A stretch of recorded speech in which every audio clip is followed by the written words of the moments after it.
নমস্কাৰ সকলোকে আমাৰ অন্য এটা ভিডিঅ'লৈ আপোনালোকক স্বাগতম জনাইছোঁ। খুব ধুনীয়া এযোৰ কাপোৰ লৈ আহিছোঁ।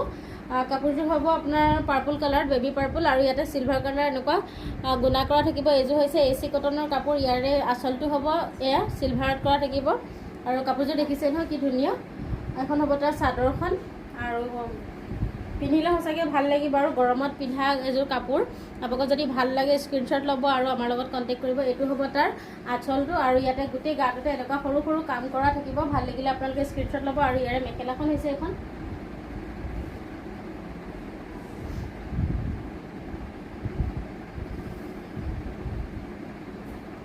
এইখন হ'ব ইয়াৰে মেখেলাখন। খুব বেছি এযোৰ ধুনীয়া কাপোৰ, পাৰ্পলত চিলভাৰ গুণা কৰা আছে। কালাৰ কম্বিনেশ্যনটো খুব বেছি ভাল। আৰু ইয়াৰে চাইড পাৰিকেইটা হ'ব এইকেইটা হ'ব চাইড পাৰি, আৰু এইটো হ'ব ব্লাউজৰ পিচ। খুব এটা এযোৰ ধুনীয়া কাপোৰ, আৰু গৰমত পিন্ধিবৰ কাৰণে খুব ধুনীয়া। কালাৰটো হ'ব একদম পাতল কালাৰ। গৰমত পিন্ধি আপোনালোকে ভাল পাব। ভাল লাগিলে স্ক্ৰীনশ্বট ল'ব।